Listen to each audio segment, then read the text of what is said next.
इस मूवी का नाम है जॉय राइड, जिसकी शुरुआत होती है मेन कैरेक्टर लुइस को दिखाने से, जो अपनी बचपन की दोस्त जिसे वो पसंद भी करता है उसे फोन पर बात कर रहा था। लुइस छुट्टियां गुजारने अपने घर जा रहा है प्लेन के जरिए। उसकी दोस्त कहती है कि मैं चाहती हूँ रास्ते में तो मुझे भी पिक कर लो और हम साथ में चले, लेकिन ऐसा मुमकिन हो नहीं सकता था क्योंकि लुइस तो प्लेन से जा रहा था, पर वो इतना अच्छा मौका भी गंवाना नहीं चाहता था। फौरन हामी भर देता है। हालांकि उसके पास गाड़ी भी नहीं, पर उसने प्लान बना लिया था कि क्या करना है। अगली सुबह ही वो पुरानी गाड़ी खरीद लेता है, फिर खुशी खुशी अपने सफर पर निकल गया। रास्ते में एक गैस स्टेशन पर उतरकर अपनी मॉम को कॉल करके बताता है कि मैं प्लेन से नहीं गाड़ी से आ रहा हूँ। लेकिन उसकी मॉम बजाय हैरान होने की ये कह देती है कि तुम्हारा भाई जिससे जेल हो गई थी आज उसकी रिहाई है, भाई होने का फर्ज है तुम उसे वहाँ से पिक कर लो। अब वो खुश तो नहीं था इस बात पर, लेकिन फिर भी पुलिस स्टेशन के लिए निकल जाता है। वो मेन रोड से साइड पर उतर गया था, इस वजह से उसे फाइन हो जाता है क्योंकि एक तो वो गाड़ी स्पीड में चला रहा था, ऊपर से गाड़ी की एक लाइट भी खराब थी। खैर पुलिस स्टेशन पहुंचकर अपने भाई से मिलता है। दोनों एक दूसरे को देखकर बहुत खुश थे क्योंकि 5 साल के बाद मिल रही थी। उसके भाई को जब पता चलता है कि लुइस अपनी दोस्त के घर जा रहा है तो अपने साथ जाने की बात करता है, जो चीज लुइस को पसंद नहीं आती। वो सोच रहा था कि मेरे सारे प्लान पर पानी फिर गया है, मैं और मेरी दोस्त एक साथ वक्त नहीं गुजार सकेंगे। और तो उसका भाई भी उसे ये कहकर गुस्सा चढ़ा देता है कि तुम्हारी दोस्त ने तुम्हें सिर्फ ऑप्शन में रखा हुआ है, उसने एक बार कहा और तुम पागलों की तरह उससे मिलने जा रहे हो। इस बात से लुइस को गुस्सा आ गया, तेजी से गाड़ी चलाकर वो साइड में लाकर रोक देता है और अपने भाई को कह रहा था कि अब की बात इस तरह की कोई बात मत करना। एक जगह पर आकर लुइस का भाई गाड़ी में एक रेडियो लगवा देता है, जो एक ऐसा रेडियो था जिसके जरिए सभी गाड़ी बस ट्रक ड्राइवर एक दूसरे से बात करती है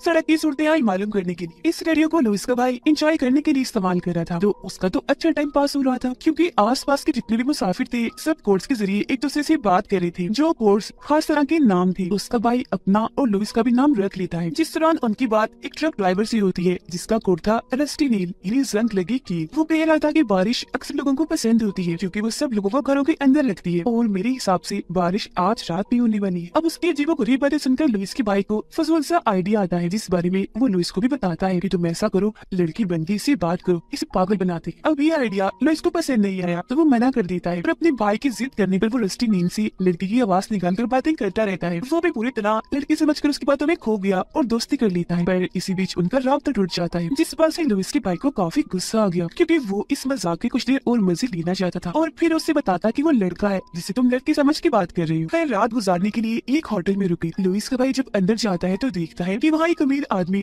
होटल के वर्कर से गुस्से में बात कर रहा था। लुइस का भाई उसे समझाने की कोशिश करता है पर वो उल्टा उसे झाड़कर वहाँ से चला जाता है। रेडियो में हलचल हुई जिसके बाद वहाँ रस्टी नील बोला क्योंकि वो लड़की को पुकार रहा था जिससे उसकी दोस्ती हुई थी। ये चीज देखकर लुइस काफी हैरान रह गया क्योंकि साफ जाहिर था कि वो लड़की को ढूंढ रहा है और कब से इनके पीछे है। और यहाँ दोबारा से लुइस के भाई के दिमाग में एक आइडिया आता है। लुइस के जरिए वो रस्टी को बोलता है कि मैं यहाँ एक होटल में रुकी हूँ, तुम भी आ जाओ, लेकिन हाँ आधी रात को कमरा नंबर 17 में आना शराब की बोतल लेकर। कमरा नंबर 17 में वो अमीर आदमी रुका था, इसीलिए उनका प्लान था कि बहुत मजा आएगा अगर वो आ गया तो। दोनों कमरे में जाकर आराम कर ही रहे थे कि ठीक 12 बजने पर होटल के बाहर एक ट्रक आकर रुका जो उसी का था, यानी कि रस्टी सच में आ गया। ये चीज लुइस का भाई भी देख लेता है और अपने प्लान को ऐसे कामयाब होता देखकर वो काफी खुश रह जाता है। वो कमरा क्योंकि साथ वाला ही था तो ये दोनों कान लगाकर सुनने लगती हैं, जहाँ पर अमीर आदमी रस्टी को डांट रहा था और अगले ही पल गला घुटने की आवाज आने लगी जिससे काफी घबरा गई। लुइस फोन काउंटर पर फोन करके बताता है कि कमरा नंबर 17 में कोई गड़बड़ है, जो सुनकर वर्कर पहले कमरा नंबर 17 में कॉल करता है और फिर इनको कॉल करके बताता है कि वहाँ सब ठीक है, जो सुनकर दोनों ही भाई काफी चौंक गए और ऐसे ही परेशानी की हालत में ये सो जाती है, जिस दौरान बस्ती का ट्रक भी वहाँ से निकल चुका था। अगली सुबह पुलिस इनसे पूछताछ करने के लिए आती है। वो अमीर आदमी की बात कर रही थी जो काफी बुरी हालत में सड़क पर मिला था, जो सुनकर दोनों एकदम दंग रह जाते हैं क्योंकि उन्हें तो ये लग रहा था कि उस अमीर लंबे चौड़े आदमी ने रस्ते पर बिल्कुल नुकसान पहुंचाया होगा, जो आम सा ट्रक ड्राइवर है हमारी बातों में भी आ गया। उनको हैरान होता देखकर पुलिस उन्हें अमीर आदमी की हालत दिखाने के लिए ले जाती है। सच में जिसकी हालत बहुत ही खराब थी क्योंकि उसका नीचे वाला जबड़ा उखाड़ दिया गया था, सिर्फ दांत नजर आ रही थी। फिलहाल वो कोमा में था। इनका मजाक इतना खतरनाक साबित हो गया इन्हें कोई अंदाजा नहीं था, इसलिए लुइस सारी बात पुलिस को बता देता है, जो सुनकर वो काफी गुस्सा करते हैं, ये कहते हुए कि इससे मुतल्लिक की पहले बहुत सारी केसेस है हमारे पास, मुसीबत हम उस ट्रक ड्राइवर को पकड़ भी नहीं सकते क्योंकि कोई उसके बारे में कुछ जानता तक नहीं, ये भी नहीं जानते, इसलिए पुलिस इनको छोड़ देती है। यहाँ लुइस को तो अपनी गलती का एहसास था और उसके भाई को जरा भी नहीं, और ये दोबारा अपने सफर पर निकल पड़ते हैं। रास्ते में लुइस जैसी रेडियो को छेड़ता है तो वो ये सुनकर काफी दंग रह गया कि रस्टी अभी भी लड़की को ढूंढ रहा है, जिसका मतलब था कि इनका मजाक अब इनका बुरा सपना बन गया है जो खत्म ही नहीं हो रहा था। इस मामले को निपटाने के लिए उसका भाई अभी भी बातें घुमा रहा था कि भूल जाओ उसे, वो तुम्हें पसंद नहीं करती। पर लुइस एकदम से सच बोल देता है कि हमने सिर्फ मजाक किया था, कोई लड़की है ही नहीं। जिस बात से रस्टी का गुस्सा आया तो वो माफी मांगने का कहता है, लेकिन उसके भाई ने माफी ना मांगकर मामला और खराब कर दिया। उसे गालियां देकर बुरा भला कहकर वो बोलना ही चाह रहा था कि तभी रस्टी बस एक लाइन बोलकर उसकी बोलती बंद करवा देता है कि तुम्हें अपनी गाड़ी की लाइट ठीक करवा लेनी चाहिए। जो सुनकर दोनों की धड़कन ही रुक गई, क्योंकि वो समझ गई कि रस्टी हमारा पीछे कर रहा है और कब से हमारे पीछे। घबराहट में ये तेजी से गाड़ी चलाने लगती है, लेकिन इनकी किस्मत पेट्रोल भी खत्म हो रहा था। अब तो लुइस का भाई भी काफी घबरा गया था क्योंकि गाड़ी गैस स्टेशन तक नहीं पहुंच पाएगी, लेकिन फिर भी दिमाग लगाकर उस सड़क खत्म होने पर गाड़ी मोड़ लेता है जिससे ट्रक आगे निकल गया, क्योंकि इतना बड़ा ट्रक जल्दी से नहीं मुड़ सकता। ये दोनों भी खुश हो गई क्योंकि फौरन गैस स्टेशन इन्हें मिल गया। अपने भाई को पेट्रोल भरने का कहकर लुइस पुलिस ऑफिसर को कॉल करने के लिए अंदर चला जाता है ताकि वो सारी सूरत हाल के बारे में बता सके। और इसी दौरान यहाँ एक बर्फ वाला ट्रक भी आकर रुक गया, जिसके अंदर से खतरनाक दिखने वाला आदमी बाहर आया जिसने हाथ में बल्ला पकड़ा हुआ था। वो जैसे ही अंदर जाता है लुइस का भाई इशारे से उसे बता देता है क्योंकि उन्हें शक था कि यही रस्टी है। इसीलिए लुइस बगैर ऑफिसर से बात किए सिर्फ बिल देता है और बाहर आ जाता है और ये दोनों गाड़ी में बैठकर जल्दी से यहाँ से निकल जाते हैं। जल्दबाजी की वजह से सामने आ रहे ट्रक से टकराने ही वाले थे कि बाल बाल बच गए। इन्हें डर था, वो आदमी पीछे पड़ा हुआ था, तो आगे बढ़ते बढ़ते एक ऐसी जगह पर आ जाते हैं जहाँ रोड खत्म हो गया। वो आदमी इनके पास आता है क्योंकि वो दरअसल इनका कार्ड वापस करने आया था जो लुइस स्टोर के अंदर ही भूल आया था। और रही बात उस बल्ले की, वो तो एक औजार था ट्रक चेक करने वाला।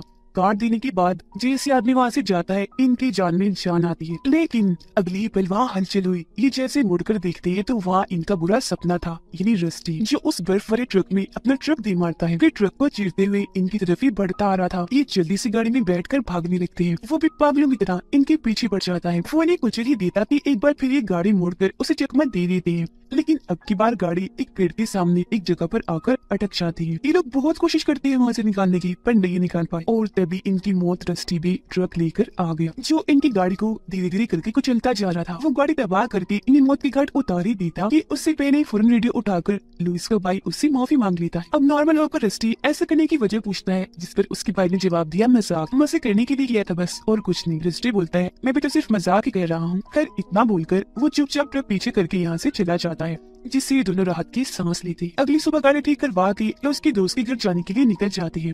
लुइस का भाई रेडियो को गाड़ी से निकालकर फेंक देता है क्योंकि उसके हिसाब से ये सारी फसाद की जड़ थी। अब ये लोग लुइस की दोस्त जिसका नाम वेना है उसके पास पहुंच जाती है। हैरत उसे देखकर दोनों ही भाई खुशी से खिल उठते हैं। ये आ गई थी तो वेना की दोस्त यहाँ से चली जाती है। ये भी अपने सफर पर निकल गई। रास्ते में वेना लुइस का शुक्रिया अदा करती है। दोनों अपनी अपनी बातें करने ही लगे कि लुइस का भाई इन्हें बीच में ही टोक देता है। ये लोग फिर एक बार में जाते हैं जहाँ कुछ लड़के वेना से बदतमीजी करने लगे। लुइस के यहाँ आते ही बात बिगड़ने ही लगी थी कि उसका भाई आकर वेना को अपने साथ ले जाता है। उसे उसके कमरे में छोड़ते हुए अजीब तरह से वेना को देख रहा था। वो भी इन दोनों भाइयों को लेकर काफी कंफ्यूज हो रही थी कि मैं किसके साथ ताल्लुक बनाऊं, क्योंकि देखने से तो यही लग रहा है कि दोनों ही मुझे पसंद करते हैं।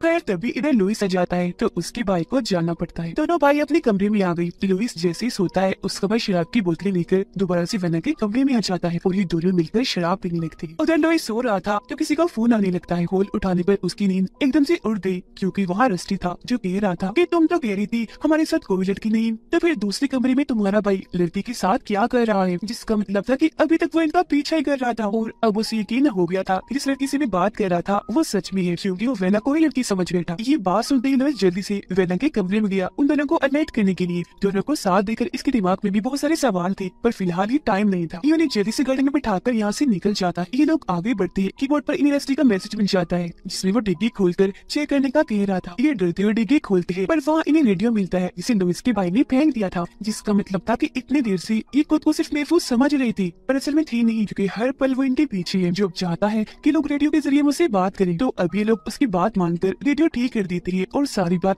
वेना को भी बता देती है, जो सुनकर वो काफी डर जाती है। रेडियो सेट करते ही रस्टी इनसे बात करने लगा जिसके पीछे एक लड़की की रोने की आवाज आई, जो आवाज वेना पहचान लेती है और परेशान हो गई क्योंकि वो उसकी दोस्त थी, यानी कि रस्टी ने उसके दोस्त को अगवा कर लिया और अब उसे बचाने के लिए इन्हें रस्टी की हर बात मानी थी। पुलिस को भी नहीं बता सकती थी। तो रस्टी की कहने पर दोनों भाई शर्ट्स उतार कर एक होटल में जाते हैं। ये दो लोग थे पर 12 बर्गर्स का ऑर्डर करते हैं, जिस बात से मैनेजर भड़क कर इन पर गुस्सा करने लगा और उनकी बेइज्जती होती देखकर सारे कस्टमर्स हंसने लगते हैं। ये चीज थी इन दोनों को सबक सिखाने के लिए कि जब खुद का मजाक बनता है तो कैसा लगता है। खैर वेना रस्टी से माफी मांगती है, जिस पर उसका कहना था कि सॉरी, काफी देर हो गई है, मैं अब बदला ले रहा हूँ उस मजाक का जो मेरे साथ किया गया था। अब वो इन्हें आगे का प्लान बताता है, जिसके मुताबिक शाम को ये एक खेत में पहुंच गए। रस्टी इनसे कहता है कि गाड़ी एक जगह रोककर 100 कदम चलकर आगे आओ। ये लोग ऐसे ही करते हैं और तभी रस्टी भी सामने से ट्रक लेकर आ जाता है, जो लगातार इनकी तरफ ही बढ़ रहा था। वो रुकने का नाम ही नहीं ले रहा था, इसीलिए इन लोगों को भी साइड में हटकर खेतों में जाकर भागना पड़ता है। वो पागल अभी भी नहीं रुका,